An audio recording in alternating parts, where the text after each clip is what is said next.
Welcome to Chapter Sass, the podcast where we deep dive into the books that make you blush, gasp, and maybe even think a little. I'm your host, Season, and with every book, I'll be joined with a new co-host with their own hot take.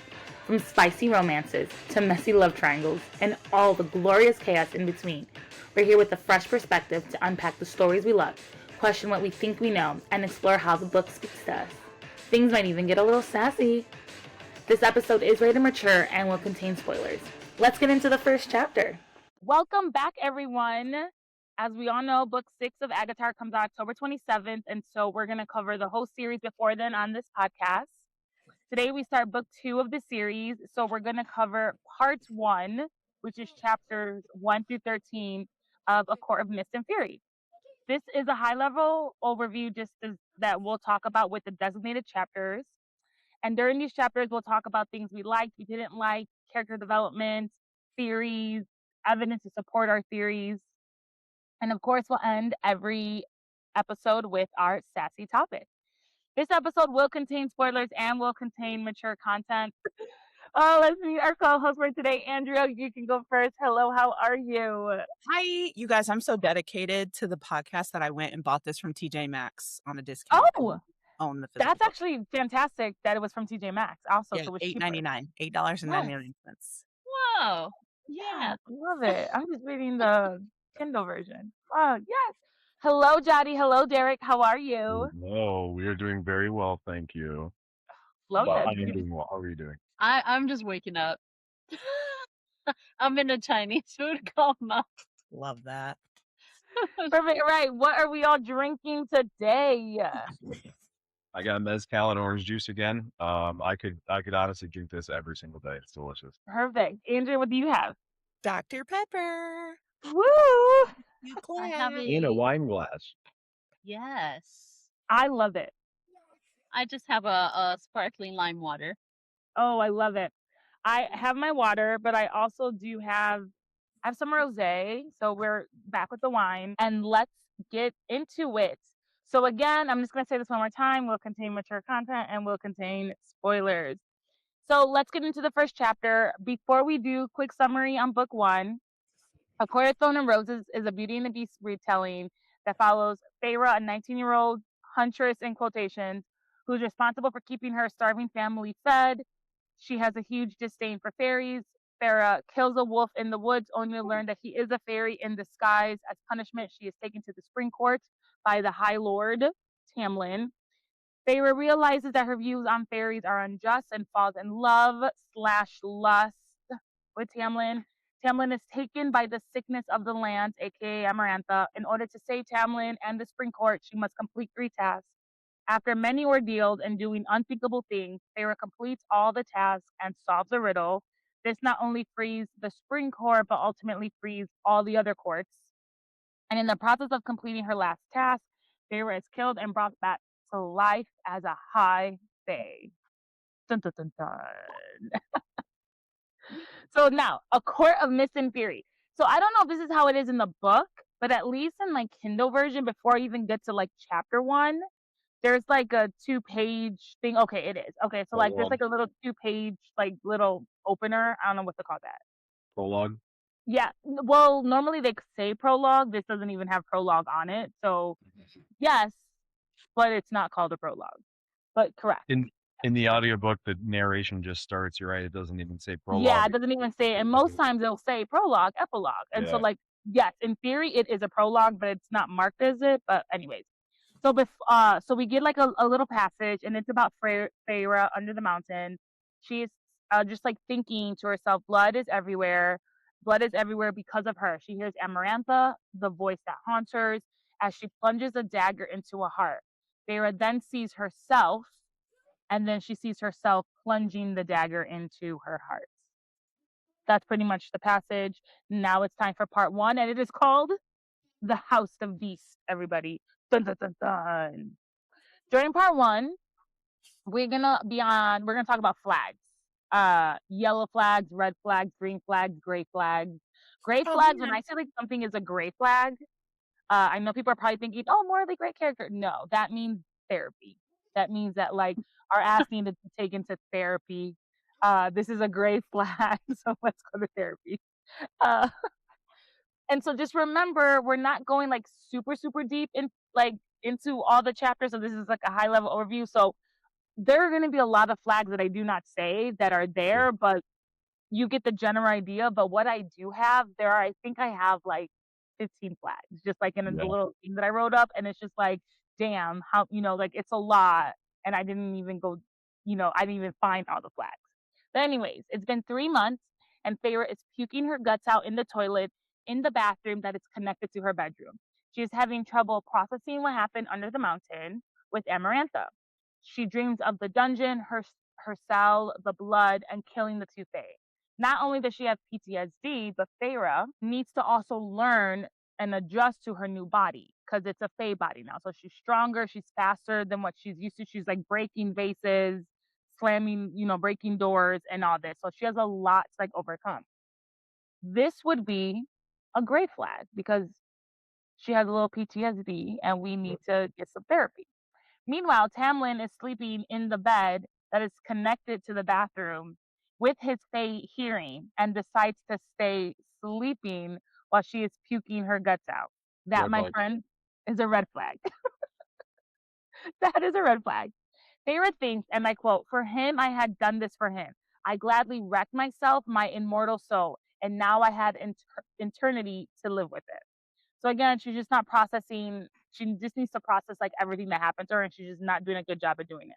Right. Turns out Tamlin is also having nightmares, and the book says, "I knew similar dreams chased him after his slumbers as often as I fled into mine. The first time it had happened, I awoke and tried to speak to him, but he had shaken off my touch, his skin clammy, and had shifted into the beast of fur and claws and horns and fangs. He spent the rest of the night sprawled across the foot of the bed, monitoring the floor, the window, and the walls." This is, I think, a yellow and a red flag and a gray flag because he clearly has PTSD. So he needs to talk some things over. But also, why are we shifting with your girl in the bed to like this thing and we're not sleeping? Like these are all just like red flags. Like he should like left in my opinion, you should have left the room. After 3 months of Tamlin's protectiveness, uh, of Feyre, like things just keep getting worse and worse and worse. So Tamlin has now proposed to Feyre. He gave her a square cut emerald ring. And at this point now, he doesn't see it as just protecting his girlfriend, but he's protecting his fiance slash future wife. We learn not only is Feyre engaged, but her birthday was during the winter solstice, and she didn't tell anybody. Now, this to me is a red flag because Feyre, how you not gonna tell your fiance it's your birthday? Like, that's a problem, you know? What do you guys think? Or is it a gray flag? Can we add a colored flag? Sure, we can add all the color flags. We can add a pink flag if you want. Okay. Because I often in life will refer to things as a beige flag, where it makes you pause, like, I love it. it seemed off, but then you just keep moving because it doesn't really affect anything. This feels like a beige flag. Okay, I'll take that. I will take the beige flag. We can add all the colors. If you guys want to add black, we can add black. I don't really care. The point is, it's a flag. Feyre is sick of being at the manor slash like the Supreme Court house, and is begging Tamlin to take her into town. Tamlin says no because something could happen to her. Red flag because he's not even letting her go into town. Essentially, he pretty much is like, someone can hurt you. Like, I don't want anything to happen to you. Meanwhile, she's like hurting herself at home, falling over herself because of her freaking face strength. So pretty much it doesn't matter where, like she can hurt herself like almost anywhere.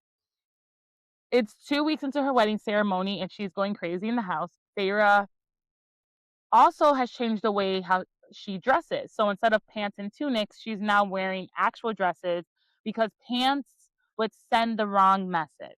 But then we get a little green flag from Lucian. Feyre carries around the jewel dagger that he gave her in the first book, in A Court of Thorn and Roses, and she was just carrying it around with her all the time. And so he gives her a matching belt so that the dagger can hang from it, so like it can match. And he's like, if you're gonna wear this, you might as well do it in style. And it's just like, aw, Lucian, you're so sweet. Go smack Tamlin. Feyre now has given up her love of coloring. She feels like she doesn't deserve to be happy, and the red color, the red paint reminds her of the blood and the blood that she has on her hands. And then we meet Ianthe, a high priestess. She is a high priestess and one of the 12 of the high priestess chosen to have like territories across Prythian. She is also a childhood friend of Tamlin. She takes it upon herself to plan this wedding and to be friends with Feyre.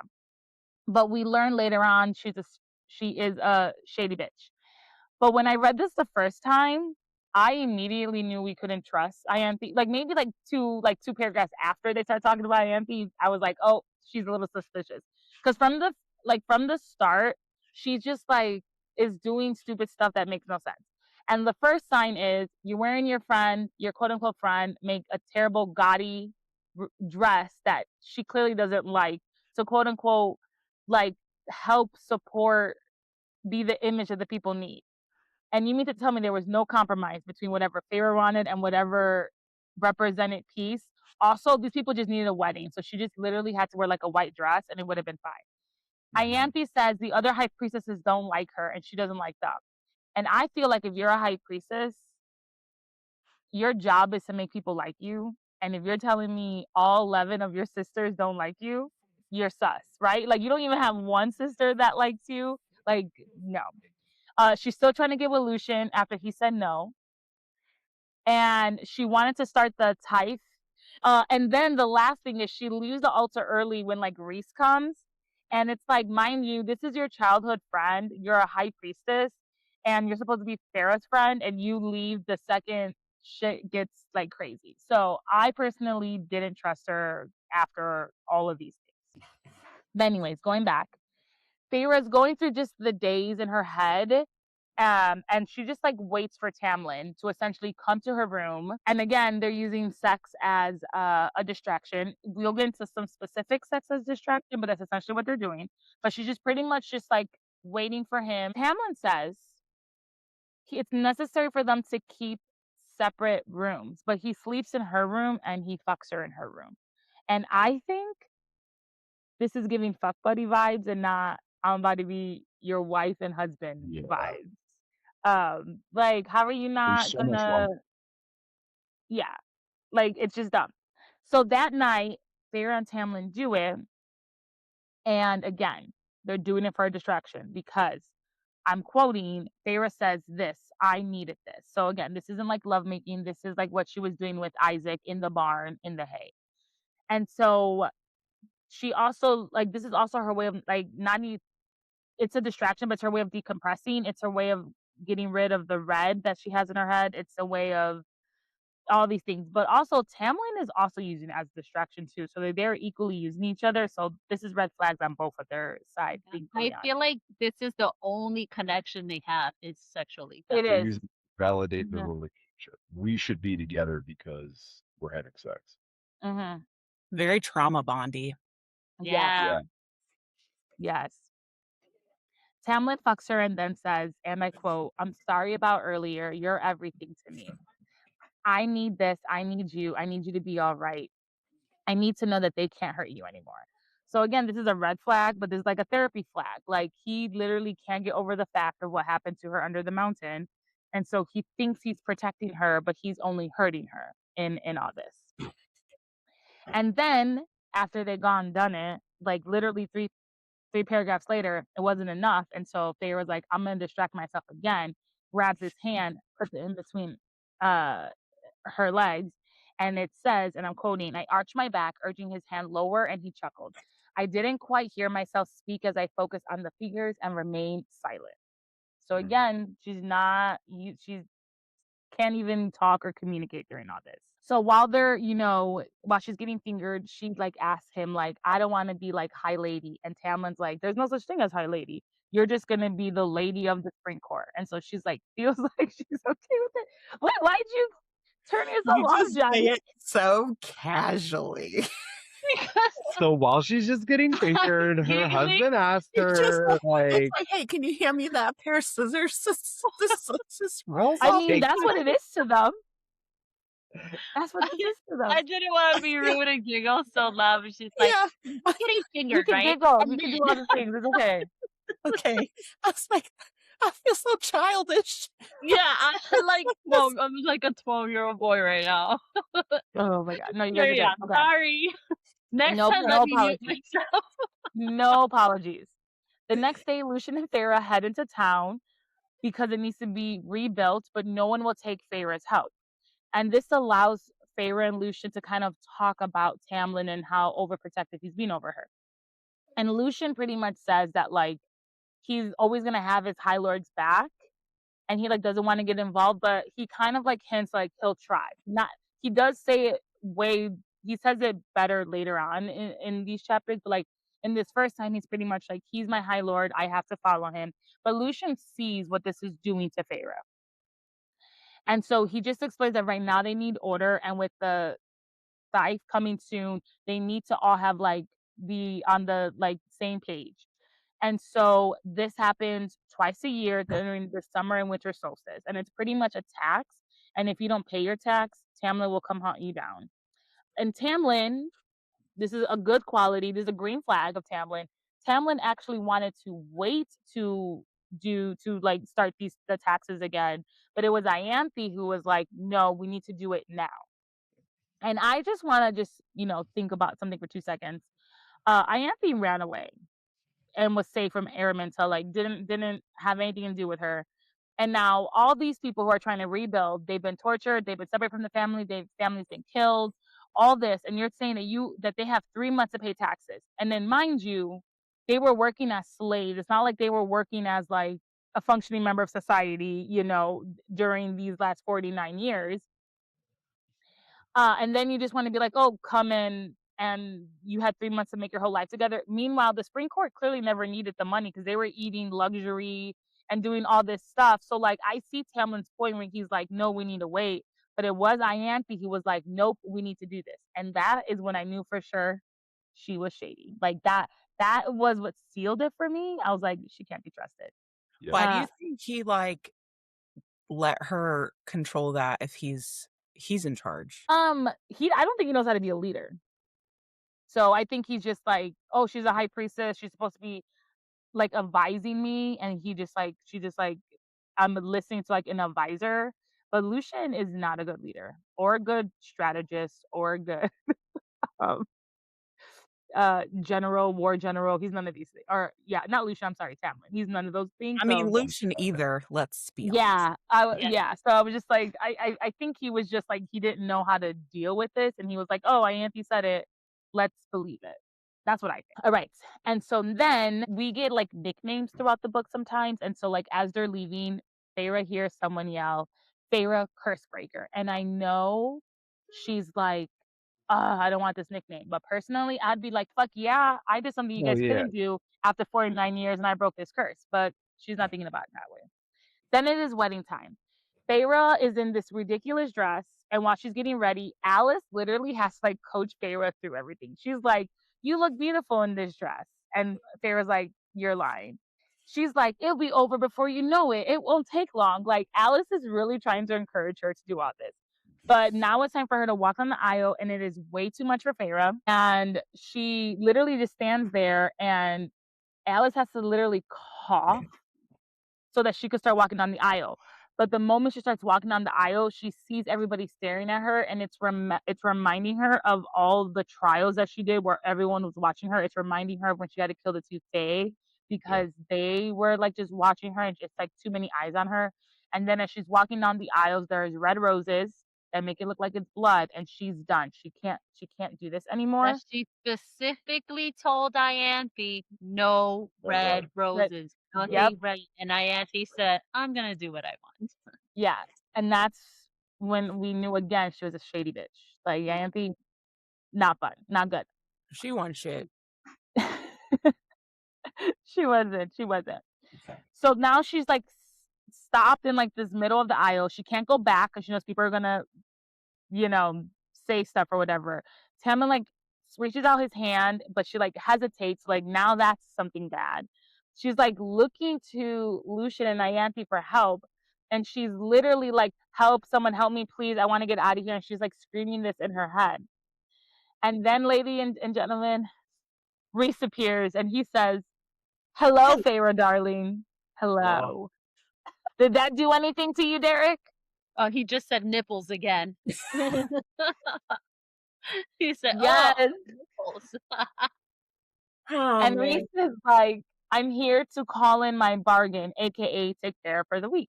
Wait a minute. Let's sneak in there that he let her be for 3 months. Yep. He let her be for 3 He months. did not touch the bargain for 3 months, and I don't think he was going to, but she essentially begged him to come and save her. Maybe not him specifically, but Daddy. Yes. I think so. I think a few things. I think this was, I agree, maybe not necessarily him specifically. No, actually, I'm gonna say F it. I don't think she doesn't realize the bond is there, but she knows the bond. She doesn't know the bond is there, but like it's there. The night before, I didn't say this, but the night before she has to be away from Tamlin because it's like the tradition, like you can't see the bride before the wedding. So she's by herself in her bed and she's like getting all clammy and nervous and she looks out the window and sees the night sky and it calms her. So that was just foreshadowing for us to know that like Reese was coming. But I think a part of her knew, I don't know, that she was calling out to Reese because they I have been really kind of want to hear communicating where before. Andrea is going with this. Oh, go ahead. I just feel like, how did Feyre know? But She Reese doesn't know. knew. No, she doesn't know there's a bond. She knows nothing. She just That's turned not what you 8. just said. No, she doesn't know. Like, she doesn't know. Subconsciously, She's doing it like yeah. subconsciously. Oh, Like, oh. you know what I mean? Like, she doesn't know she's doing it. Like, she's I was gonna like, say, wait a minute. Okay. like subconsciously she's doing it. Like, I think a part of her like was calling out to Reese at this point. Like, she doesn't know he's her person or anything. And to Jadi's point, I agree. I don't think he was gonna come because like later on in this book, when he's like explaining to Feyre how much he loved her, he pretty much was like he was gonna get fucked up with Asriel and Cassian, I think, or whatever, like the day of the wedding. Like he was gonna like let her go. And it was like he was like she started calling out to help and then he just like went to her. So I agree with you on that. Okay, so he grabs Feyre and they whittle and welcome to the night court, Feyre. You are now there.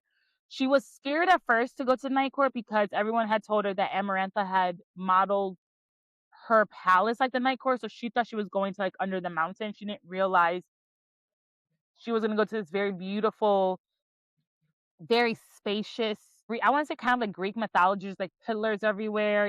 There's infinity pool baths, there's, all these things. But most importantly, she has like all the space in the world. And it's not like she's in a house with windows and doors and whatever. Like she's like, it's all like free. Reese plays the role of asshole of the High Lord because that's that's what he's just known. And he's just like, you're not gonna thank you for saving you. You were begging. But he's also doing this to play a part, but he's also doing this to see if he can get some information out of her, right? And Feyre just responds like, you know nothing about us. And then Rhysand responds, does he ever ask why you hurl your guts up every night or wow, you can't go into certain rooms or see certain colors? And this is, let's acknowledge she needs therapy. But 2, is this a violation of her privacy? Because he's saying he knows she's puking, she can't go into certain rooms, and she can't see the color red. No, green flag all the way. Green flag all the way. It's a green flag that literally is on the other side of the spectrum of Tamlin's red flag of the same situation. If Jadi is in the kitchen and she starts puking and I'm over here in the sala on the couch, what am I going to do? I'm going to go fucking see what's wrong with her. I'm not eavesdropping on her. I can just hear what's going on because I'm not a fucking dumbass like fucking Tampon. Okay. The bond is what connects them, but Reese wasn't over there like, oh, I wonder what's happening. No, she's fucking hurling her guts down the bond, and he's just like, oh my God, what is wrong with this? Somebody should do something. Somebody should do something, Tamlin. And it's not like he's spying on her. Right. She's waking him up with him. Mm-hmm. So it's like while she's going through all that, he's like, what the fuck is going on over there? Motherfucker had to sorry, go. It's not like he's like, I wonder what she's doing. Let me see what she's doing. She's waking his ass up because of this bond. So I wouldn't say he's invading her privacy. He's noticing what the hell's going on the other side. I like to think Reese was like sitting in his room, like reading a book, and then in his mind is just the sound of Tamlin and Feyre fucking, and he's just like, I get it. All right, just trying to read the fucking page, and it's just playing on background. No amount of shield is gonna keep that out. That's just my own fanfic. Not to bring another book into this, but it's kind of like when Taryn and Sigil were doing it, and their shields were quote unquote down, and Zayden and Violet were like, "Oh my god!" Oh my, yes. Yep. Yes. I also have green flag. I have green flag for a different reason. I say green flag because he's trying to make her acknowledge that she has shit she needs to work through, and she needs to work through it, right? Yeah. So I have green flag for a slightly different reason, but yes. Okay. So then they get into like their little lovers banter, and it gets so bad that Feyre throws not one but two shoes at him, and then she heads to her room. I love that. And he's like, she threw a shoe at me. He throws a shoe. That's all she had. Well, he keeps going, interesting.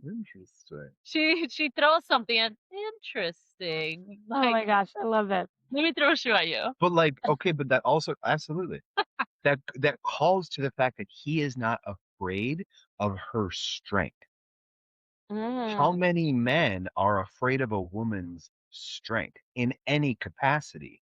That to me is one of the wildest green flags out there. Because he's not trying to like, Tamlin is gaslighting her. She's over here closing doors. In her mind, she's just closing a door, but she's shattering shit left and right. And he's like, you're fine. And she's like, I don't know. Like, if I were Tamlin, I'd be like, you know what?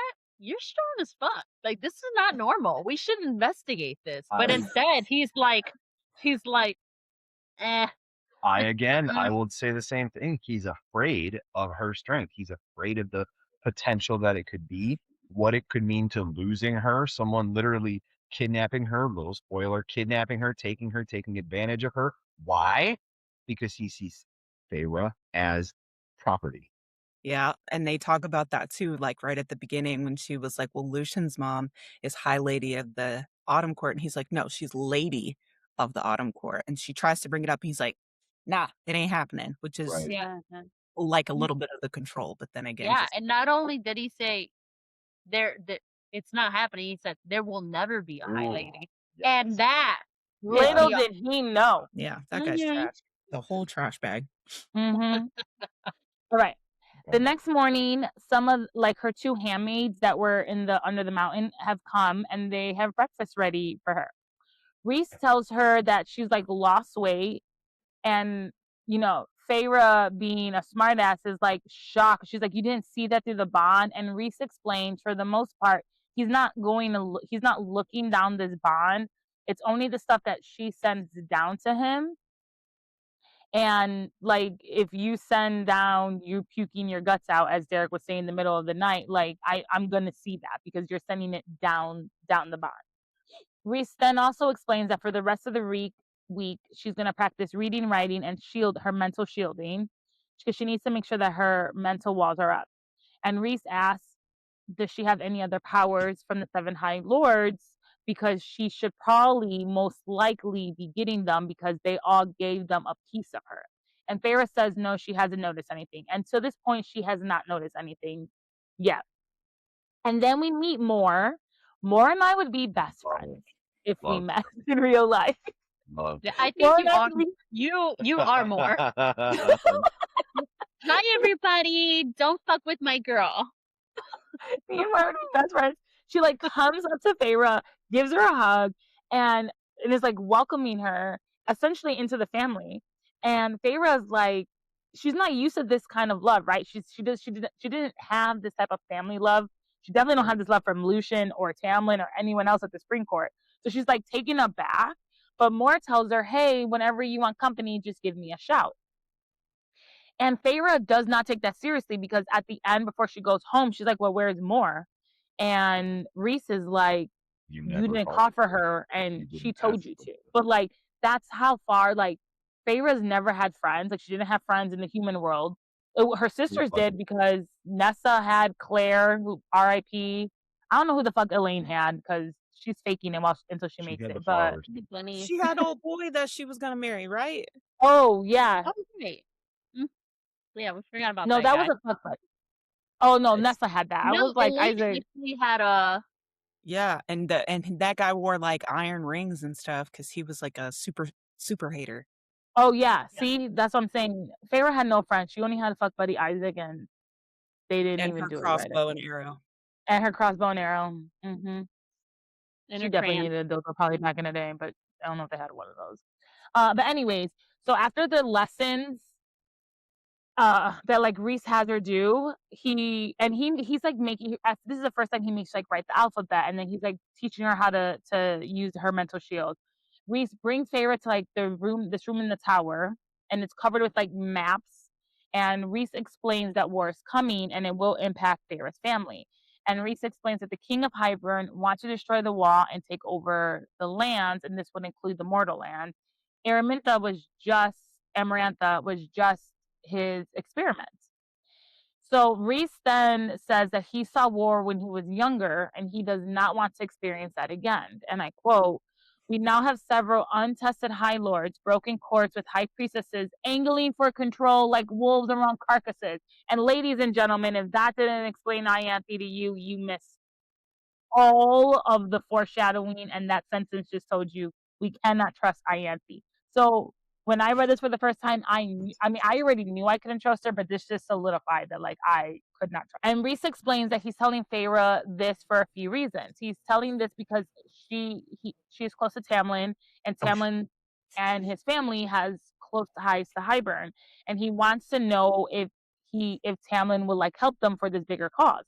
And then Feyre's just like, Tamlin will never help Hybern. Oh, Feyre, how wrong you were. How wrong you were. She don't know what Tamlin would do. She don't know him at all. She don't know. She don't know what Tamlin would do because he hasn't done nothing. He did not. That's you know what? That's what he wouldn't. He wouldn't. She's right. He wouldn't because he did shit else. I wish a Tamlin would. I wish a Tamlin would. Yes. Oh my god. Okay. And so the next thing Rhys is asking for, he was like, "Well, I heard that you can catch a Suriel. I tried to cast it twice and I couldn't." And then the last thing is he asks again about the power of the High Lords. Like, do you have any powers? Because he wants Feyre to join them, but he also like wants like train her and like give her the choice. So like, these are things that you need to know about. And she pretty much is like, he tells her, take the week, think about it. And so for the rest of the week, Feyre learns to like read, write a few sentences, and keeps her shield. But Rhys has her writing. Rhys is Rhys thinks he's funny because Rhys is having her write shit like, Rhys is the most handsome High Lord. Rhys is the most delightful High Lord. Rhys is the most cunning High Lord. And then like, it's Rhysand. He makes this by the whole name. But then like later on and later in the chapter, he's like, Rhysand's the most best like lover or whatever. Like he's just like throwing stuff into her, and she's just like writing this off, and she's like, he's so arrogant. But continues to do it. But but he's not wrong. Oh man. So Feyre does also get better with her mental shield. Then like it's almost time for her to go, and she like overhears of an Azriel. So she just gets the name like Azriel. And then we learn, and she's told about the massacre at the Temple Caesar. I might be saying it right or wrong, but I don't know. But there's this temple. We learn later on that like this temple had like one of the feet of the cauldron.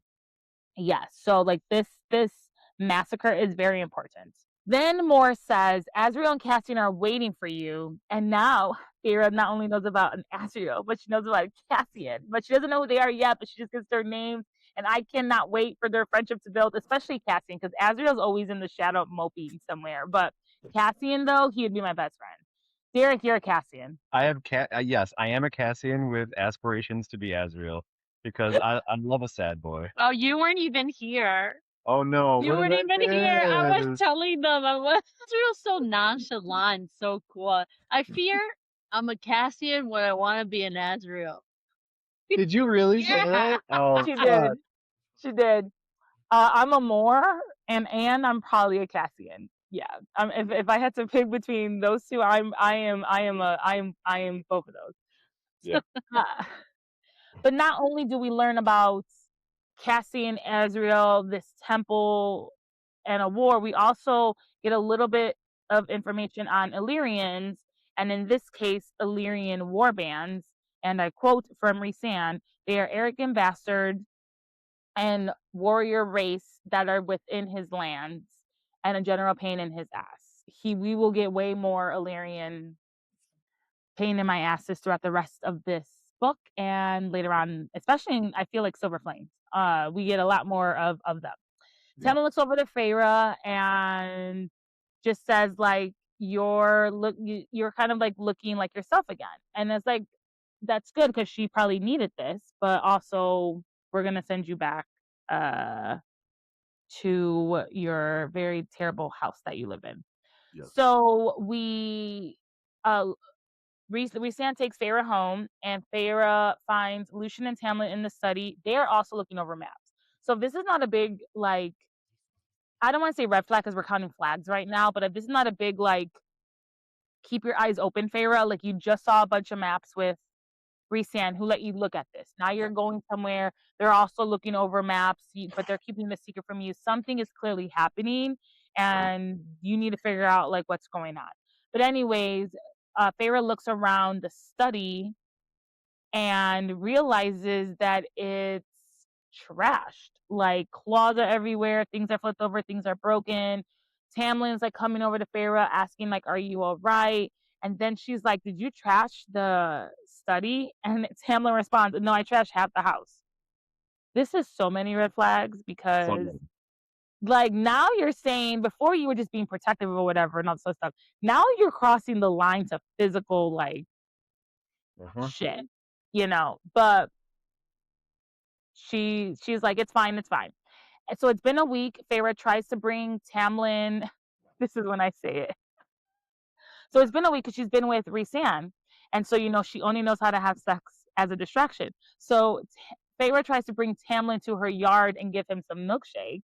But Tamlin says, not right now, I'm lactose intolerant, and starts to interrogate Feyre about all the stuff that happened in the night court. Oh my God. Not right now, I'm lactose intolerant. I hope you're proud of yourself.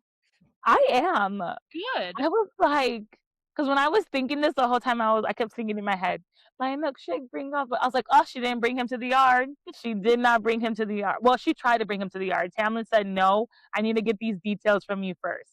Also, she did say, oh, I'll give it to you later. He's like, no, I need it now. And I was like, also, if I hadn't been fucked for a week and I wanted to be fucked, like, and you're going to tell me no, to me, that's a red flag, but whatever. She's so trash. She just walked in like, let's do it. She didn't even tell him she learned her ABCs or nothing. You don't care that she learned her ABCs. Like, so she came back new and refreshed. She got on fresh undies. Yeah. She does. No new wardrobe. And all he want to know is how more stuff is. Yeah, Oh, they are so unfortunate for each other. Yeah, which is so funny because she came back with this new wardrobe and he's like, "Ew, what are you wearing?" Like, to be fair, though, like, I put this kind of like if a football team or something. Like, if I was rooting for one team and you and my love went and had another team jersey on, I'm be like, what the fuck you wearing? To be fair, right? Like, I don't think that's like out of the question. So you're saying that he immediately recognized the attire of the night court and said, "Ew, that's gross." That's literally what he did. Yeah. Yeah. But I do, like, if we were to bring White Sox and Cubs, like, you know, if you're wearing that jersey, like I don't think that's a far stretch of like what would have happened if you came in wearing your enemy's clothes, right? Because Rhysand is Tamlin's enemy. So, like, I think him being disgusted is fair. Fine, but you would think, oh my God, thank God you're okay. Everything looks good. You look healthy. What's going on? Like, That's not what the first thing that went through his mind. The first thing that went through his mind was, Well, oh, change. first of all, he sucks. Second of all, he doesn't see her for her qualities. He sees her for what he can have. Meanwhile, Farah just found out that he broke half the house and was like, let's do it. Red flags there. Or no, that's a gray flag. That's a therapy flag. That's like, let's get to the bottom line behind The this. root, Yeah. you're covering it with a Band-Aid instead of like Yeah. living in it. I will say though, one of my main like hangups on Pharaoh, she has zero self-reflection, but the book started off with her self-reflection, with her stabbing herself, That is true. like dressing herself down as like this monster. Money. You hit it on the head. Now you gotta get yourself together. And she's Mm-hmm. I agree. Yeah, that's almost like a lack of self-awareness. Like she sees that. She's experiencing that nightmare, but she has no idea what to do with it. None. Because up until then, she had only really killed, well, she did kill Andres, so she did kill something before. She had only killed animals, and she technically killed Andres in his animal form. So up until then, she really was like a quote unquote huntress. Like she didn't kill like something that resembled a person, right? And so, yeah, I don't know. This would fuck with me too. I would have needed so much therapy. And it's terrible because she doesn't have anyone to talk to anyways, even if she wanted to. Yeah, She has you would nobody. think a high priestess would be some form of therapy, but no. So while they're interrogating her, Feyre starts to ask some questions. Like she's asking about like the temple. She's asking about like, is it possible for her to have all these high lord powers? And Tamlin says it is, but that's even more reason not to do anything about it because it's going to put a target on Feyre's back. So this means that they're not going to train her how to use her powers. Meanwhile, they haven't even trained her how to use her own face strength. Like, don't break a door when you slam it. But Lucian does try to like help out, and he's like, "Well, if she's gonna get it, like maybe we should train." And Tamlin just like looks at him and is like, "End of discussion." And Lucian is like, "Yes, sir."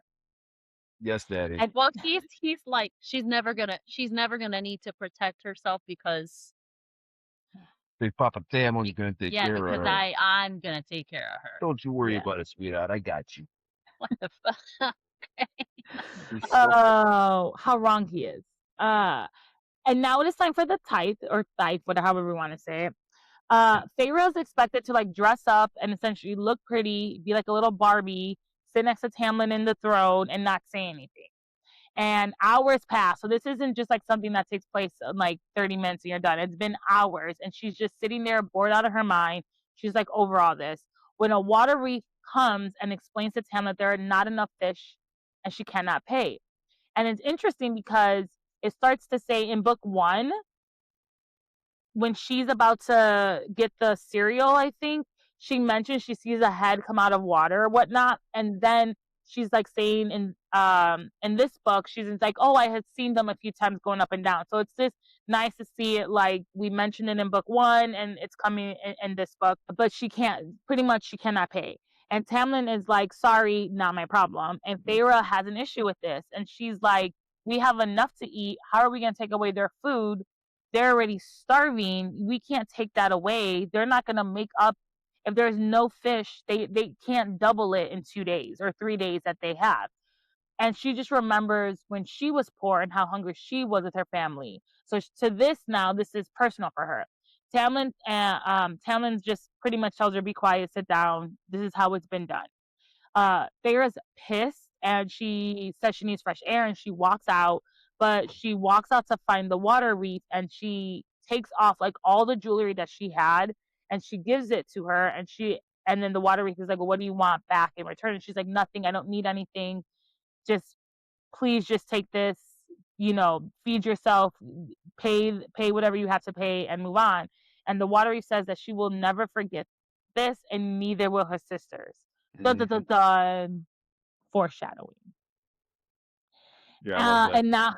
And now it's dinner time and words are spoken or unspoken because they're just like sitting in silence for a little while until Feyre decides to like speak up. And pretty much Tamlin is pissed because Feyre like undermined him in front of everyone, and Feyre is like yelling back And she's like, you don't know what it is to be hungry. And Lucian actually has Feyre's size in this. And he's like, she meant no harm. Worst things could have happened. Like, just relax. And Tamlin gives him the like, I'm in look charge. So Lucian just like shuts up and puts his head down. And Feyre is pissed now. And she's like, no, stand up to him. Tell him he's wrong. And he doesn't. But then all of a sudden, Feyre's not in her own body. She's in Lucian's body. She's seeing out of Lucian's eyes or eye. And again, Lucian's eye is supposed to be able to detect this type of shit, and it didn't. Then she comes back out of Lucian's head and is back in her own body, and she's like, oh shit, new power alert. Later that night, Tamlin apologizes by giving Feyre a traveler like painting kit, and she can't bring herself to see the color red. And now he's just giving her gifts instead of like talking about it. Like, this is like an abusive-ish trait. Like, let me tell you I'm sorry, let me buy you gifts, but like, let's not talk about what actually happens. This leads them to get into like a little argument, and a power is blasted, but Feyre like shields herself, and she doesn't realize she's shielding herself. She thought Tamlin shielded her, but she shields herself, and now Tamlin's trying to get through the shield, and he can't. He's like on his knees, and Feyre's like, I'm drowning. Like, I can't do this. I need you to stop with the guards. I need you to stop with everything. You might as well as be holding my head underwater. Like, I need you to stop. And Tamlin has like, oh, I skipped. I'm sorry. Rewind. I did it again, everybody. Rewind. They fight, and she tells Tamlin she needs him to stop with the guards. She's drowning. Like, thank you for this painting kit. Tamlin has no expression at all, and Feyre's like done. Then there's like this blast of power that goes through the study, and Feyre's using her new power that she has, and she is creating a shield around herself to protect her from Tamlin. Now, fast forward, we're back to the right spot again. And Tamlin is like on his knees saying, I'll try. I'll be better. I can't control it sometimes. Today was just a day. It was bad. Like, forgive me. I'm going to keep trying. Like you'll see. And I just see so many red flags here. So many. So many red flags. But Feyre hugs him. And then as she's hugging him, she notices the red paint is like blasted to the wall, and it's leaking down like blood. She definitely needs so much therapy. For the next few days, Tamlin actually does listen, and he stops like having all the guards like follow her everywhere. But he does decide that sex is a distraction, and they fuck every morning and night. You have anything to say about that, Derek?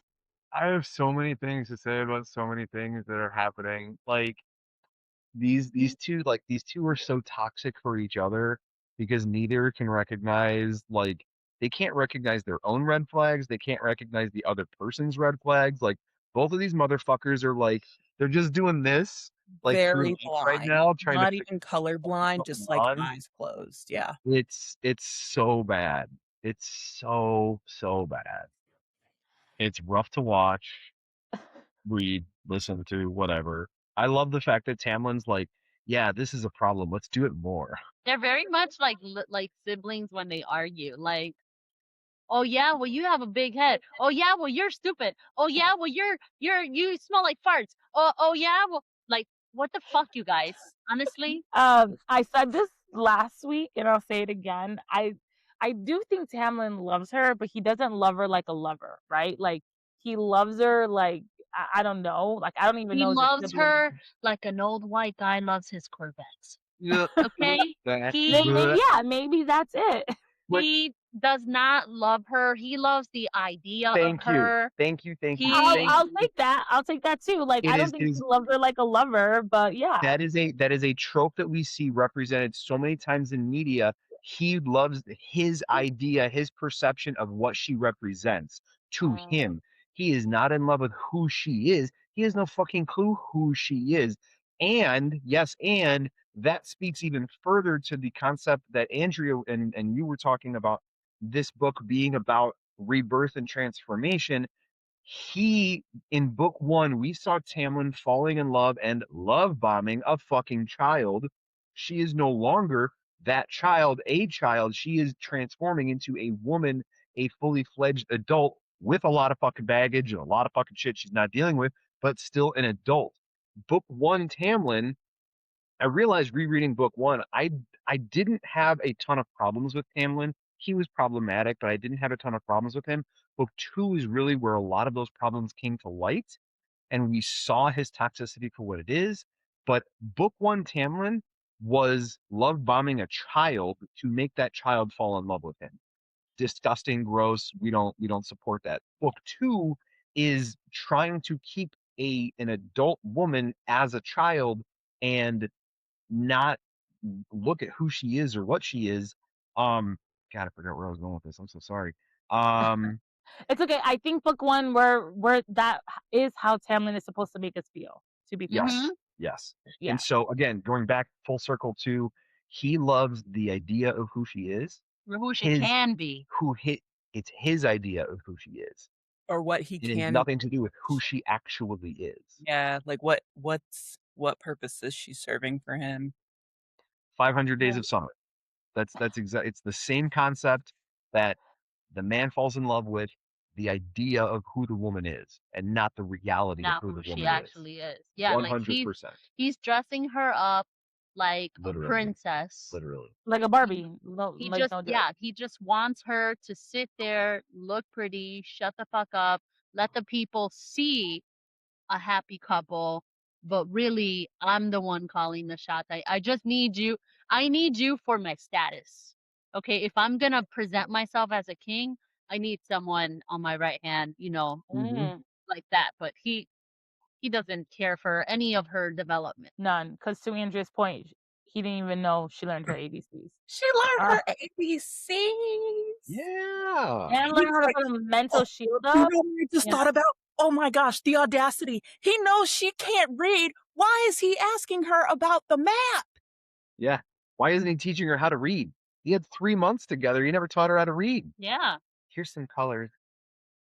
Here's some crayons. To be fair to Tamlin, he did try to kind of teach her how to read. And he didn't try. He asked her, like, I can teach you how to read or whatever. And she was so offended by it that she was like, no. She was embarrassed. I think the reason why I was okay with Reese was because he saved her in that challenge, and like it, but not. Now, could Tamlin have tried harder? Absolutely. Because Reese is like, no, you need to know how to read because you're going to be the lady of the spring court. Like, you're going to have correspondence. You're going to have to do thank you letters. So, like, again, should Tamlin have tried harder? Yes, but he did try in book one. Do you have a secret Tamlin tattoo we need to know about? I don't. I don't. I know. Here's the thing, guys, and I said this before. Tamlin is a terrible man. I'm not defending his like terribleness or whatever. No, okay, no, but like when we get all our Disney, Maleficent is a terrible person, but all of a sudden we got her backstory and we're like, oh, she's not so bad. Then we got like Scar's back history, Lion King. People are like, oh, he's not so bad because of what happened to him. And I just think that like Tamlin is scum. I'm not defending his scumness, but like he went through a lot of shit and he needs to process it. And I do think if he learned how to do that, he would be a better functioning Fae to their society. But right now he's not. But he's also not like viciously evil. He's not like this is who he became from all his experiences. And that is a real life thing, right? People tell us all the time that we're a product of our environment. He's literally a product of his environment. And I just think that like if someone loved him a little bit more, maybe he wouldn't be like this. Or we are a product of our environment. We are also the result of our actions and choices. I agree. Again, I'm not defending him. Like he is doing bad shit. Like I'm not defending that at all. Like he needs therapy. He needs therapy to be alone for like 400 more years. Like he's immortal. Like there is no need for him to be to teach her to read when he was love bombing a child. Yes. Which book out of these two do you think is his villain origin story? His villain origin story? Oh, definitely this one. This because book one. Oh, I guess maybe book one because we felt sorry for him. Oh, that's a good point. I don't know. I'm just saying he has a lot of growing to do. Yeah. That's all. We were waiting 2 Like, more books he for it, in fact. he 1,200 does years not living in need to be in a relationship. He does not need to be proposing. He does not need to be engaged. He needs to figure some shit out himself because he's not a good leader. He's not a good anything. And that's why everyone leaves him and he's like by himself at the end, is because he just wasn't a good anything. But I also think he wasn't like, again, he really does, I think, want to protect and want to help, but he's just bad at it and he does all the wrong things. I think there's an argument to make, or maybe a case to be made that you're right. He's not a good leader, and he's trying to be one, right? He's trying to be a good leader. So he is putting on the performance of what a good leader is: getting a wife, getting a lady, Oh, good making point. babies. He is following the steps of what was modeled to him of what is leadership, what does it mean to be a high lord. Mm-hmm. Step I'll give one that. was break the curse and get somebody to fall in love with him. Step 2 is have that person marry him and make babies. All the while he is the end all be all authority. I agree with that. Like I said, he is a jerk. I'm not defending him. Like when Feyre goes into her cocoon, which we'll talk about in maybe like 3 more paragraphs, he's scum for that. Like, and he had no right, like him like putting that shield, he had no right to do that. Like, Yeah. that was crossing so many lines. Like, he's like, he had already crossed the line, but now he's so far from this line. We'll get to that. Like, I'm not defending him, but I really do think that like Tamlin's character is not like innately evil. And I do think like in our world or our society that like, right, if I was an alcoholic or whatever and I went to AA or if I went to NA or whatever, like I got the help I needed and I am going forward. I'm not saying you get like a redemption arc or anything, but like those are things that are like available to me to do. I do think it would be smart to give Tamlin some resources because we do have men who read this book. Derek is one. Derek, obviously, you're a Cassian. You would never do any of these things, but like it would help. I think maybe other people who like don't want to get help to be like, oh, maybe I need help because again, I don't think he's not trying to be bad. He's just making all the wrong decisions, which is dumb. He would never be receptive to anybody helping him. Number But one, that's the point. No alcoholic is like, I'm gonna go get help right away. They're so far away from like no person who is like no one wants to get help right away. Like he literally is like the perfect person to like be like, no, let me go get help. That's true, but let's say outside of his personal issues, right? Getting help and stuff like that. When he's running his land, there's no democracy here. It's what he says goes. So yeah, it's a dictatorship. So regardless whether he has people helping him or not, he would never take the help because it's what he says goes. Like, Good point. I mean, he's got the only person that he listens to is a shady fucking high priestess from childhood. Yeah. Okay, good point in that. I will give you that. That is a very good argument. I have nothing to say against that argument. It's a very good argument, actually. So, thank you, Johnny. I'm still gonna believe what I believe, but that was a very good point. That was a very good point. Don't say Tamlin.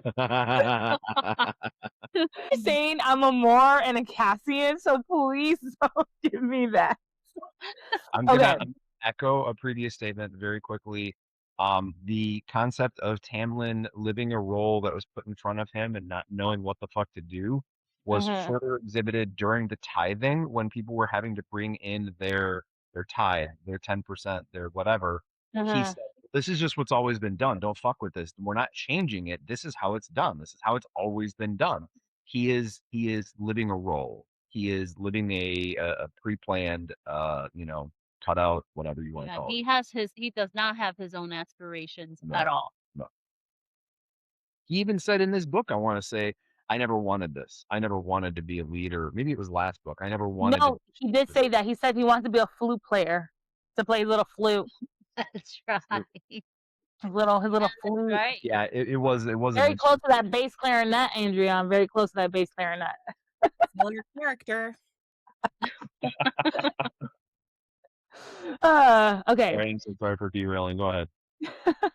Okay, so Tamlin does have like less guard with Feyre, but at this point, Feyre just slides deeper and deeper into her depression. She continues to practice her reading and writing and like her mental shield, but she's pretty much stopped talking to people and has stopped eating. It is time for her week with Rhysand, and he shows up like on the dot. Like he's like, hello, this is my custody week, so let me come get her. And Tamlin is like, no, we're not gonna do this, and he's like, you can't break this bargain. So Feyre goes back to the night court with him, and immediately Rhysand's like, do they not have food in the spring court because like you look like you haven't eaten, like you're so thin. Like he's clearly so worried about her. And then he's like, he brings her to the night court and he pretty much is like, okay, we're gonna eat now. So I can only imagine how thin Feyre is looking at this point. Wait. We gotta go back. Don't go too far. Okay, I'm not far. Go ahead, go. When Tamlin's like, I'll give you anything you want. And Rhys was like, I got everything I want. Oh, yeah. I knew he was no longer the bad guy. Mhm. I was like, oh, it's on. Yep. Go Rhysand. Yes. So they're back at the night court and Rhysand's immediately like, let's eat now. And Feyre like she's just like, okay. And then she asked like, okay, well, like you're gonna eat with me, like don't you have other things to do? Because that's what Tamlin would do. Tamlin would like leave, and Rhysand says yes, but I will always make time for you. Our little Rhysand. Yes. Then Rhysand is again, he's trying to be like a jerk because he's trying to play the role that he's been given, and like he's just like this asshole. But he's trying to get information out of her, so he pretty much is like, hey, like there was this night where I felt all this fear from you. Then like your shield went up and I couldn't get through. Like I couldn't get through the bond. He was like, I've been trying to like get through the bond afterwards. Like I've been tugging at it and it's been radio silence for you. So he's like saying he's worried about her, but she's just like she has no strength for this. Like she just like doesn't even want to do anything. And so during this like interaction, again, he's trying to like playfully like provoke her, but she's just giving attitude back, and she is just not here for it. And during this exchange, red flag for Rhys, he gets like, he snaps at her and his temper starts rising. And I get it. He's like worried about her. He's feeling some type of way. He's trying to get information, but like also she's the one going through all this and she does not need you to be mad right now. But he immediately calms down and he apologizes and he explains, I was a prisoner in my court for nearly 50 years. I was tortured, beaten, and fucked.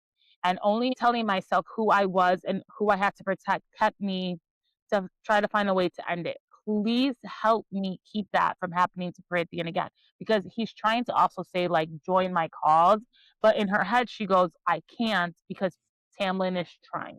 So then Rhys, Tamlin is trying. So then Rhys just, again, gives her some more sentences to, like, write. He tests her shield some more. And then he gives her stacks of books. And he's pretty much like, I'm going to be gone for the week. So, like, you know, do whatever you want. Like, you're not like a prisoner or anything here. She pretty much just reads her book. She's actually now reading, I think, at a good level. She's reading chapter books now. So congratulations, Feyre. At, at the end of the week, Rhys is back and he asks, like, Feyre, like, how can he help? He literally is like, tell me, how can I help you? And that's a green flag, everybody. That's a green flag because he doesn't know how to help her and he knows she needs help. And he's asking like, okay, like you don't trust me. So like, tell me what I need to do to get you to trust me. But Feyre just wants to be left alone and Rhysand keeps pushing her in a good way. But now Feyre snaps again and she uses new powers and it's like ice and flames or whatever. And so now Rhys is like, oh, we do have some powers from like these High Lords. But they kind of just drop it at that.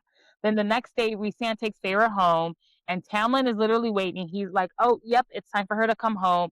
And Feyre can see in his eyes that like all the guards will be back. So it's like a week later. Feyre, the guards are back full force. She can barely leave the manor at this point. Then one night, Tamlin hasn't been like home for a while. He finally comes back home. He goes straight to his study with Ianthe, and they like shut the door, clearly not allowing Feyre to come in. Like she's clearly not welcome. And so she's like getting mad. She sees red hair. She immediately thinks of Araminta, but it's actually Lucien. But when she does this, her claws come out. Another new power of hers. Lucien sees this and is like, how long has this been happening? And she's like, this is the first time. And so then Lucien says, because Lucien is in a hard spot. He's trying to like have his oldest friends back, who while we may not like Tamlin, in Lucien's eyes, like Tamlin saved him from when his brothers were trying to come after him after they killed his girlfriend or whoever she was, his lover, right? Like he had nowhere else to go. Tamlin opened up his court to him.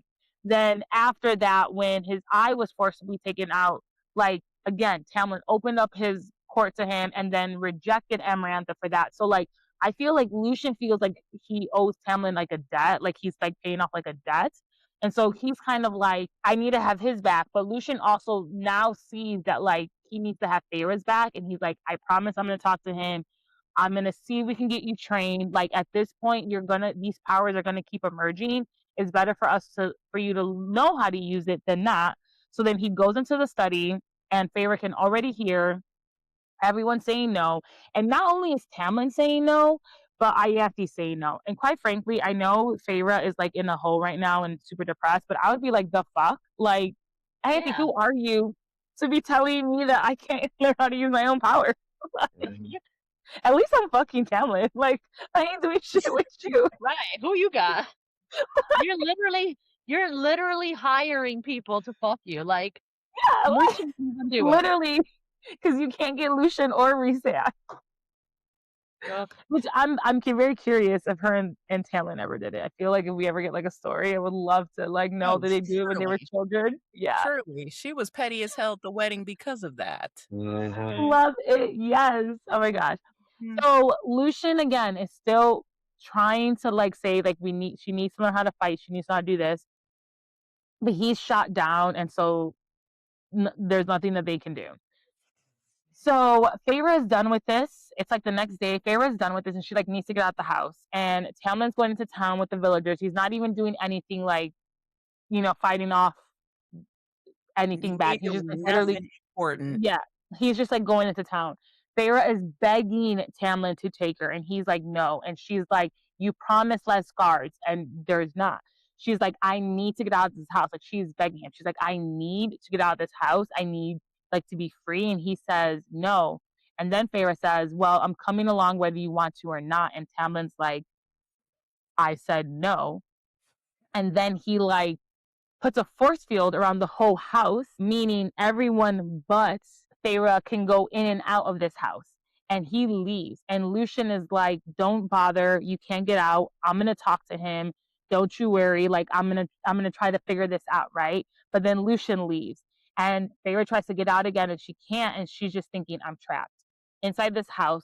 He's locked me up. And guys, we also have to remember her biggest fear, because she's still going through PTSD right now, is being locked up like she was under the mountain. Like this is like, Tamlin crossed so many lines. Like he already crossed lines, but like there's nothing you can say to defend this, because he brought her biggest fear back. Yeah. And if you're like, you want to talk about physically trying to protect someone, but you also need to mentally protect someone, like this is what broke her. Like, and had she not been saved by more, who knows what would have happened at this point, because this is what literally would have mentally like broken her. Which, of course, Tamlin wouldn't know that, because the entire time under the mountain, he was unimpressed. Emotionless, did absolutely nothing to serve anybody but himself. And even when they've come back to the Spring Court, again, he's done nothing to understand what she's going through, because as the red roses are presented, he's standing there up on the dais. He didn't do anything about it. Once again, he's not doing anything but self-serving. And so to him, he's just like, no, I'm going to put her in this box, so I ain't got to worry about her here or there. Has no idea her mental state. Doesn't give a fuck about her mental state. Never has, never will, never did. Never anything. What he says goes. This was Feyre's Elsa moment. I love it. So Feyre literally cannot take it anymore. She keeps saying to herself, like, I'm locked in, I'm trapped, I can't get out. And she cocoons herself in like this darkness. She can hear Alice trying to get through to her, but like nothing's happening. And then she feels like strong, slender arms on her, and she feels that she's being carried by a female body. Then she hear Alice Alice says, please take care of her. She's still she's still like can't see anything. She's not like super conscious of what's going on, but all she can hear now, she recognizes Moore's voice, and she hears Moore saying over and over again, you're free, it's over, like you're free, you're free, you're free. And then all of a sudden she hears Moore say, I did everything by the book, and then she feels being passed to another body and then completely falls asleep. Feyre wakes up and she's in the night court with Rhys-Anne, who's been sitting in a chair, and it looks like he's been sitting there for a while, looking over I her. love this trope. Just sitting in the corner for days, waiting for them to emerge from this traumatic thing. They just like hunker in this chair and they watch and they never blink and they don't eat or breathe or pee. And it's just like, this is their sole focus. And I'm like, yep, this guy's the good guy. Yeah, Fine. yeah. If that ain't it, I don't want it. You know what? One of you guys come not be unconscious so that I can test the. You could use the sleep. You could use the sleep. Derek, if I awake and you're not sitting in a corner, going insane, I Girl, swear to God. I stare at you while you're awake. Oh, Johnny. I stare at him while he sleeps, but it's because he looks so funny when he snores. No, it's because he looks peaceful and you're not getting any sleep. Again. That's why I'm staring at my husband. Yeah, shut the fuck Yeah, up. I don't know if I So stare at you- Keith when he's shut sleeping. up. I bother Keith when he sleeps. Like, I like to like pop pimples Poke and and prod him things. like test No, subject. I'm a picker, and so like if Keith has any pimples or anything, I'm like, well, not for me to pick. You know what? I was That's when talking. he's sleeping because he can't stop me right away. He stops me after he wakes up. I don't. No, he just kind of lays there like a corpse Like, you sleep like a corpse. until he kind of jerks and like accidentally like slaps me in the, Oh my like, God. you know. But Just so otherwise, that you know I'm alive. It's a sign Oh of my life. God, I love it. he kind of just jerks a little bit. So, why do guys do that? Do all guys do that? They as soon as they get into like a deep sleep, they twitch, and then Yeah, like what's a little that? bit later, it's like Fuzzy? some appendage Mhm. flies. He does do stuff like that when he's in a deep, deep, deep sleep. He does that, and sometimes he'll like snore a little bit, and then I know he's like fully you're in like, because "This is my he doesn't normally like snore. He She's doesn't like, normally, but I know if he was like moving and snoring, I was like, oh, he gone hit that run cycle real good. Like, like, oh yeah. But yes, I love this trope, the sitting in the chair waiting for her yes, me to too. wake up. It's like I'm also gonna echo what you all have been saying and calling out about this being about transformation. Season, you literally called it a cocoon, and that is the Again, actual Maas called it a cocoon, but yes. metamorphosis of a person. yes, Yes. yes, Yes. yes. Yes. Rhys then explains, so like Feyre's like, what happened to me? And Rhys explains that like Feyre used her magic, but she only contained it to herself, so she didn't hurt anyone because she was very concerned that she like hurt all the people at the Supreme Court. She didn't. Moore had to follow the law to the T, which means she had to walk in with her own 2 feet. Like Rhys-Anne like broke the shield because that was fine. And if we're gonna sit here and be like, who's more powerful? Because I feel like not to bring Taylor Swift back into this, but I love Taylor Swift. But like right now, she's like my dick. Like Rhys-Anne's like my dick's bigger than yours, Tamlin, because I just cut this down with literally no trouble. Not a thought. Father figure. That is the song, and she's just like, I am your father figure. Turns out my dick's bigger. That's literally what Rhys-Anne is doing right here. Father figure is wild. Oh. No, I felt the same way though. There's this TikTok, I can't remember what her actual handle is, but her name's Kiera, where she's reading Court of Mr. Fury for the first time, and she goes, "Round of motherfucking applause for my boy Rashawn. He pulled up to the wedding and took the groom's girl." And that's when you knew, like, Rhysand had no chill. He showed up like, "Oh, this is cute. Let's go." Yeah. Yup. Yes! Yep, that is exactly what I happened. love it. Yes. He's like, what the fuck are you wearing? Let's go. Let's Yeah. go. And I'm here for Loved it. it. Daddy Rhysand. Toxic Daddy as hell. Rhysand. We're here It for was. Yes.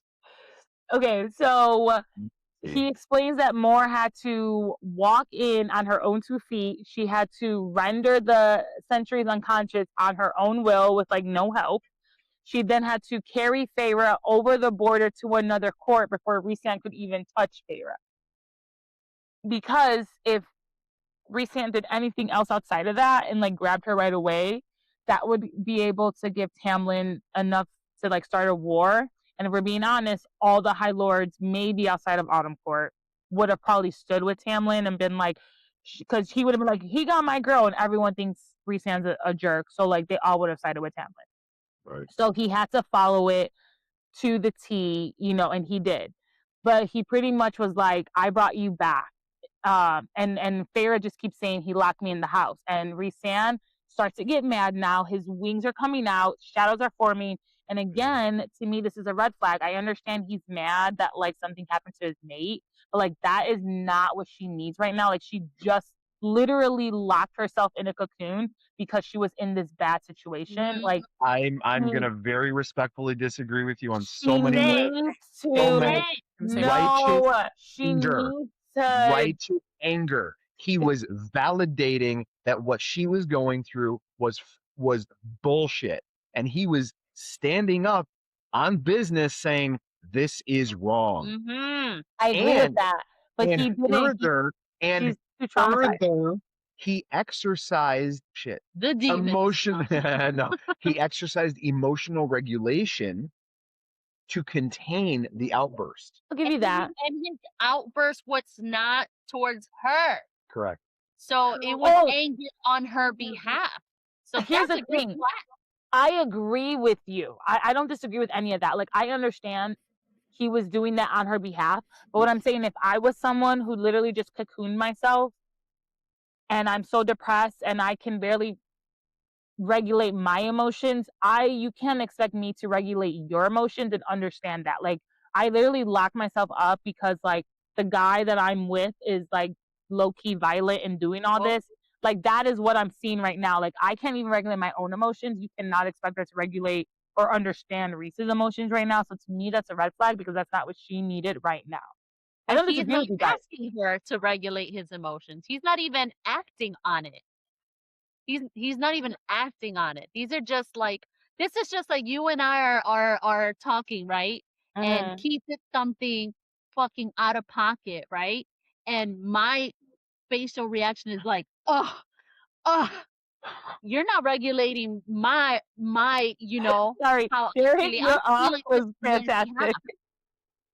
behalf. Yeah, Derek's like flailing his arms around and shit. But you know what I'm saying? I'm obviously true. upset on your behalf. I'm not asking you to regulate that I'm upset on your behalf. Yes, I am expressing. I'm expressing that I'm on your with side. Your situation. Okay, I'll give that to you. I think I'll give that to you. Good point. Like I said, I also agree that like I do think he's doing this on behalf of her. I just think that's very hard for a victim maybe to necessarily, in the situation she just came out of, to be able to separate that, I guess. Or maybe it's validating to her.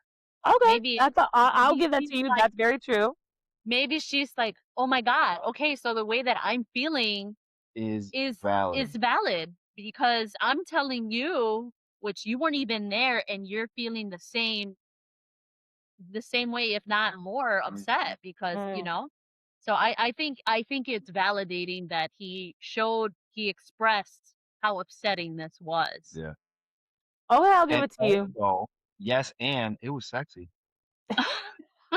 Did your nips get hard again? Yes. Okay, I didn't mention this. I needed to though. When Moore picked her up and she was basically like, "You're safe now. Everything's gonna be okay." full body goosebumps in that moment. Oh, I love it. I Yes. started getting emotional, like putting myself in that situation of just like her just picking up Farah and just saying, everything's gonna be okay. I can't pick I, you up. I'm I sorry. it's okay, honey.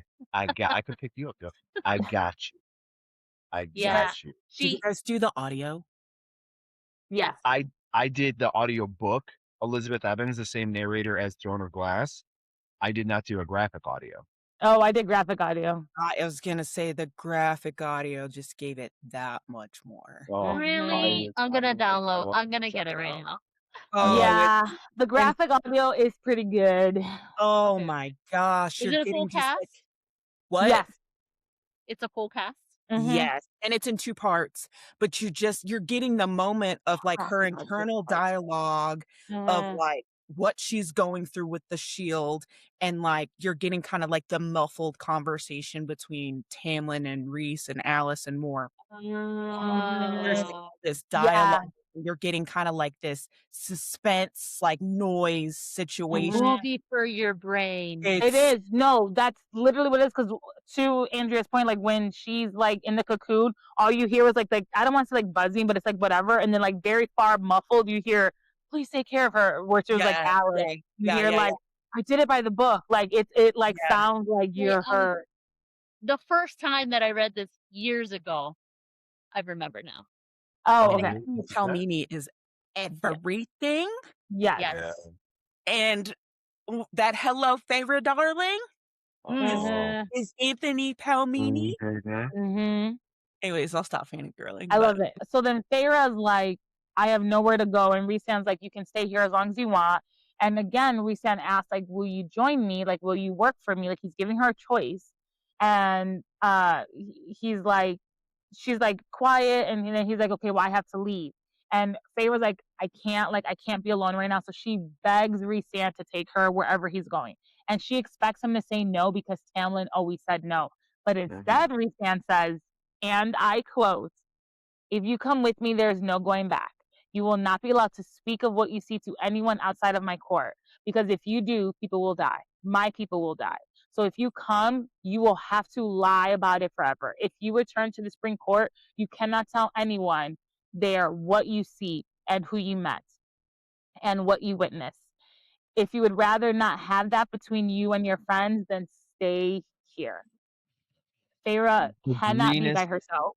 the greenest of green flags to ever exist is giving your loved one informed autonomy and informed, ability to make decisions. And like a true man, he said, you got 15 minutes. No, he said 10. She took 15. Yes. Oh, yeah, you got 10 minutes. Like, boy, bye. But okay. He had 10 minutes. She took 15. Feyre cannot be by herself. And so she says, okay, I'll go with you. I will not tell a so. Take me. So Feyre asks Rhysand, like, where are we going? And he takes her to her other home. He takes her to Valaris, the city of starlight. End of part 1. I love the jazz hand. Yes. Okay. So we talked about all the flags. We had green flags, red flags, beige flags, gray flags.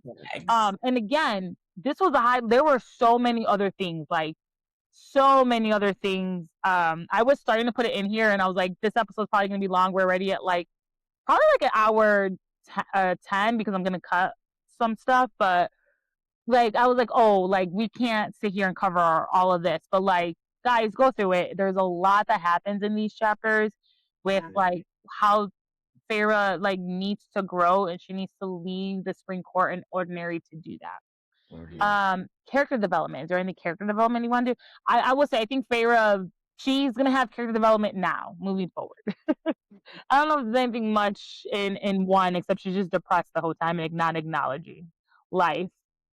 She's I'm gonna giving call Bella. I'm gonna call to light Lucian, actually. Book 1 Lucian, we saw just a very arrogant, sarcastic, witty, somebody who just couldn't care less about what was going on and had the greatest quip to respond to whatever's being said. Book 2, now Lucian, we're getting someone who is very afraid A of, beaten dog. yes, he is a whip dog through and through. He is afraid to push back at Tamlin in any capacity, even though he knows that what he is representing is the right thing to do. He knows he knows and he recognizes what Feyre needs, Mm-hmm. what she needs for survival, for her mental health. Maybe it's because he went through something similar. He recognizes those traits in Feyre and he is trying so fucking hard to do right by her. But the moment that he gets pushed back from Tamlin, it's tail between the legs. Yes, sir. I will absolutely. Let's do it. And I don't love that for Lucian. I do love it for the overall, arc to the character that we get. But we're really seeing that progression of just, falling in line. Lucian falling in line to whatever Tamlin says, whatever Daddy Tamlin tells him to do. But I think this goes with, like I was saying earlier, I feel like feels like he owes him something. Because there is later on when he's like at the night court and he like goes to visit Tamlin. It was like, why? And he was like, he needs a friend. He needs this because that's what Lucian needed during his time. And Yeah. Tamlin was that for him. So I do think for Lucian, it's like he feels like he's paying like a debt. Yeah. Agreed. Mhm. We're Now, seeing is that that the best way to start a friendship? progression. Probably not, but No, yeah. not at all. Not at all. I would say the opposite. We Yeah. need our friends to support us to be the best version of ourselves. And that does not mean being a yes man or a yes ma'am. It's Mm. keeping us in check. Plus, It's making us better. just because Tamlin showed him some kindness doesn't mean that he's his friend. Like people mistaken that all the time. Oh, this Yeah. person was nice to me. They're my friend. No, they were just nice to you. They're not your friend. Yeah, That's they're true. still serving, yeah. That's true. Well, we got like a nasty side of Tamlin for character development, like not necessarily like developed up, but developed down. But for our sassy topic, now that we've gone and talked about all these flags and how negative Tamlin is, to what extent is Tamlin acting out of fear or love, or is everything just overprotectiveness? And where is there a line between protection and imprisonment? I would argue that Tamlin's view of love is based in fear. Love it. I think that everything that Tamlin does is out of fear of being seen as incompetent. He's not a true High Lord. He doesn't know what he's doing. Fuck, that's all of us, right? That imposter syndrome. Mm-hmm. He's operating out of that as a High Lord. Yep. Jotty, anything? About Tamlin? Yeah. You got anything to say about Tamlin? No. Season and I are just gonna fight, so no. No, again, I agree with you guys. I want to be very clear because I feel like you guys are like, you're so pro Tamlin. I want to be very clear. I'm not pro Tamlin. Like, he Right. definitely crossed the line. He is Except for when you're abusive. not He's defending all of him. these things. Like, there is no, like, he is those things and he should suffer the consequences for those things. So I'm not like defending that. I'm just saying, like, he's this way because of his fear, because of this. I'm with like, you. like he needs so much therapy. Like he's trying to protect Feyre. He needs to protect himself. Like he needs to go cry somewhere in a field where no one's around because he's too much of a man to cry and in front of people. Like he should just let his feelings go. He needs to not try to feel like he needs to be someone else, and he just needs to like go play the fiddle somewhere. But yeah, he's got. that's what I think. At what point do we hold people accountable for their decisions and actions? Oh no, he should be held accountable the whole time. Like he should not be Feyre. Like we can understand the motive behind why he does things. Yeah, we can. We still have to hold boundaries behind their actions, right? Mm-hmm. I think that. Oh, go yeah. ahead. No, I was gonna say no. I was like, I agree with you on that, and like maybe this is where I'm gonna be like more on your side. He should be held accountable for all of his actions. Like everything he is doing is way too much because he really did give Feyre more freedom before she was Fae. And now with anything, she could probably protect herself even more now. And now he's like not letting her. So like he definitely should be held. Yeah, like he definitely should be held accountable for all of his actions. Like everything he's done has been terrible. He's hiding behind gifts and sex and all of these things. So like I said, he shouldn't be with anyone. Like I don't necessarily think he deserves a redemption arc, but I would love to see this character like seek help, like seek the stuff that they need. He's what, 500 years old? He spent all 500 years essentially being scared, whatever. Like he needs another 500, maybe 400 years to like get over that. Like that's not shit you're just gonna get over in 2.5 seconds.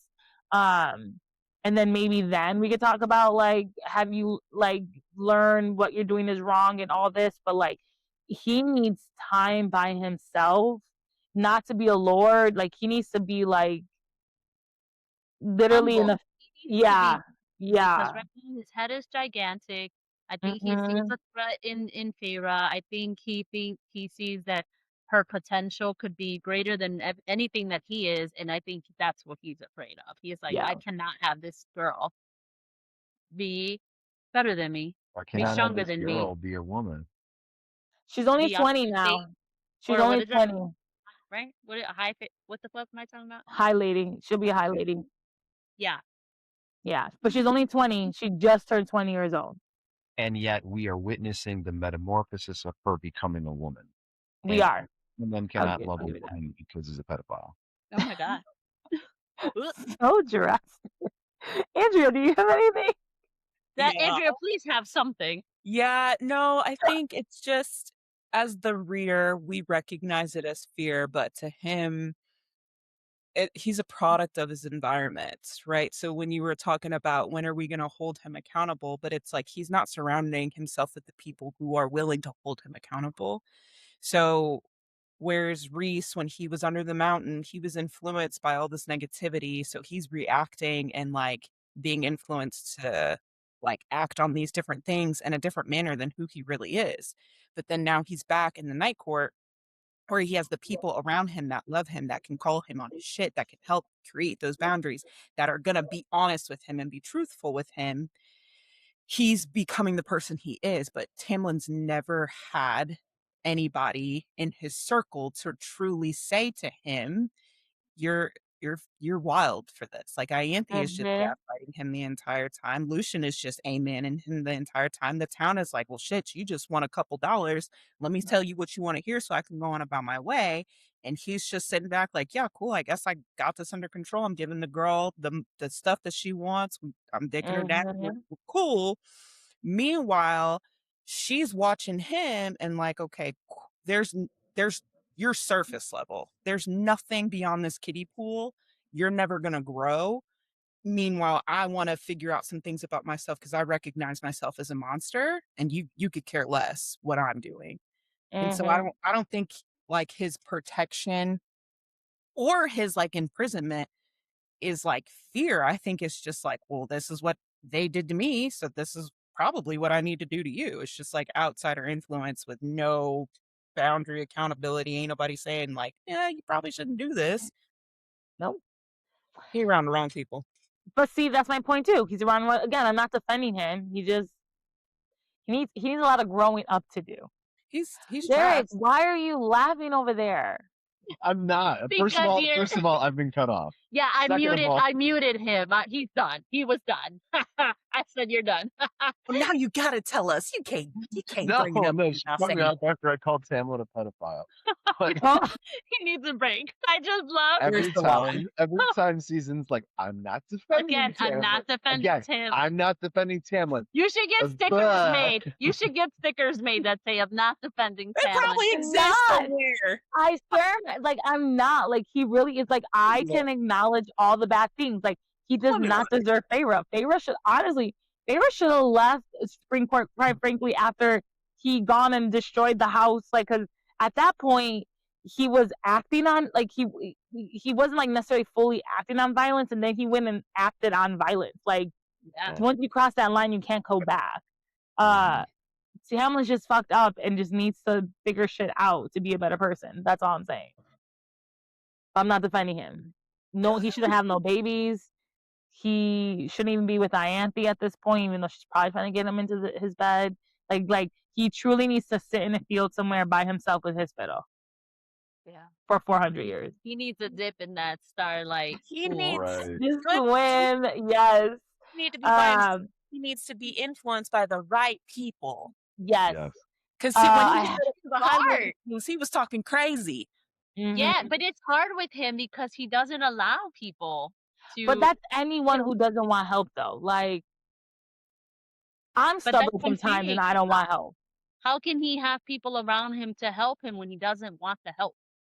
But that's Like, everybody, though. That's literally everybody. Yeah. Yeah. Yeah, I guess. He got to have the right people. The right Yeah. people haven't forced themselves on him. Mhm. That is true, but the difference is, Jody, like, you would call me out on my shit, and I would call you out on your shit. Like, so Tamlin needs a Puerto Rican. Yes! I'm posting that so much. Put that on a bumper sticker. Yes! I need Tamlin, but he needs a Puerto Rican. Yes! I'm gonna say that to my husband later today. He just had I'm joking. back together. He knows this because he's gone through it. Yes. I love it. Oh, well, guys, this was a great conversation. We recorded way longer. I have to ask a question specifically to Andrea because I was listening to our previous podcast and you were like, I even took a note because I thought it was imperative. And I really put you on this. I hope we didn't. I hope we didn't talk about it already. Okay. You were mentioning ravens and crows, and it's on the cover of this book. Yes, I was gonna say in the last at the end of the last book there was mention of the raven too, and I found it a couple spots, but yeah, I opened the book today to listen to it, and then I was like, is that a fucking raven? She was just talking about this. So I are just we opened follow? it. You're right. There is a raven. I have to make my correlation between the series. Yes, please. Almost Do forgot. it. The I'm just table gonna be eating my candy. the table that Reese is standing at, that specific map situation is seen throughout the series. I don't remember in Throne of Glass, but I see it specifically in Crescent City.